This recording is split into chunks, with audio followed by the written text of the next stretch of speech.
Hello friends, স্বাগত জানাই আজকের নতুন ভিডিওতে। আজ অনেক দিন পর নতুন একটি ভিডিও নিয়ে আসলাম। অনেক দিন আগে আমরা অনলাইন ড্রয়িং ক্লাসে ডে 1 করেছিলাম, সেখানে আমরা লাইন প্র্যাকটিস করেছিলাম। আজ ড্রয়িং ক্লাসের ডে 2 হতে চলেছে। তো আজ আমরা শিখব শেপ, লাইন, অ্যাঙ্গেল, সার্কেল এগুলির বিষয়ে জানবো। ভিডিওটি খুবই ইম্পর্টেন্ট হতে চলেছে। যারা বিগিনার, যারা নতুন আর্ট শিখতে চান, যারা একদমই বিগিনার, তাদের জন্য ভিডিওটি হেল্পফুল হতে চলেছে। তো ভিডিওটি শেষ পর্যন্ত দেখো। তোমরা এখানে দেখতেই পারছো, আমি এখানে কিছু শেপ ড্র করেছি। এভাবে বিভিন্ন ধরনের শেপ ড্র করে প্র্যাকটিস করতে পারো। এভাবে করলে শেপের নলেজ হবে, যেমন সার্কেল, ট্রায়াঙ্গেল, স্কোয়ার, এভাবে করে প্র্যাকটিস করো। এখন আমি এখানে কয়েকটা বক্স ড্র করেছি। তোমরা চাইলে বক্স ছাড়াও করতে পারো বা এভাবে আলাদা আলাদা বক্স করেও প্র্যাকটিস করতে পারো। এই বক্সের ভিতরে বিভিন্ন অ্যাঙ্গেলে কার্ভ লাইন ড্র করবে। এভাবে করলে আমাদের হাতের ফ্লো ইমপ্রুভ হবে। তোমাদের অনেকে প্রশ্ন হতে পারে যে আমরা তো ড্রয়িং করব, সুন্দর সুন্দর সিনারি আঁকবো, কিন্তু এটা মাথায় রাখতে হবে যে ড্রয়িং করার জন্য লাইনের প্র্যাকটিসটা খুবই জরুরি। একটা ড্রয়িং কমপ্লিট হয় লাইনের মাধ্যমে।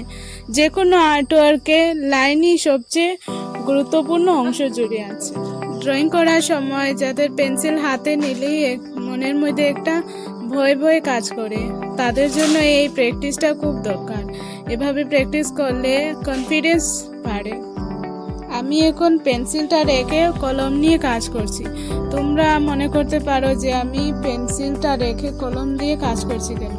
তো এর কারণ কিছুই নয়, এখানে ক্লিয়ারভাবে যাতে তোমরা দেখতে পারো তাই আমি এখানে কলম নিয়েছি।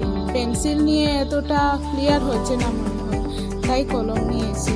তোমরা পেন্সিল দিয়েই কাজ করো। শুরুতে স্টার্টিংয়ে তোমরা পেন্সিল নিয়ে কাজ করো, কিন্তু এখানে ইরেজার ইউজ করবে না। ইরেজার ইউজ না করে এক টানে ড্র করো। ভুল হলেও কোনো ব্যাপার না, তার পাশে আরেকটা ড্র করো। এভাবে করতে করতে তোমাদের হাতের ফ্লো ইমপ্রুভ হবে আর হাত পরিষ্কারও হবে। তখন আর এই ভয়ে ভয়ে কাজটা কমে যাবে। এখানে আমি বক্সের ভিতরে শেপ আর সার্কেল এগুলো করছি। তোমরা বক্স ছাড়াও করবে। রাফ পেজে বড় পেজ নিয়ে সার্কেল, অনেকগুলো সার্কেল ড্র করতে থাকবে। শুধু একটা শেপ নয়, বিভিন্ন ধরনের শেপ নিয়ে কাজ করবে। বারবার ড্র করতে থাকবে, তো হাতে চলে আসবে। তখন আর দেখে দেখে ড্র করতে হবে না, অটোমেটিক মাইন্ডে চলে আসবে। তখন না দেখেও ড্র করতে পারবে। আর পরবর্তীতে এই শেপগুলোই কাজে লাগবে। এই শেপগুলো দিয়েই আমরা নতুন সুন্দর সুন্দর ড্রয়িং করতে পারবো। এই লাইনের সাহায্যে এখন একটা ঘর বানাবো। ছোট্ট একটি ঘর দেখতে পাচ্ছ।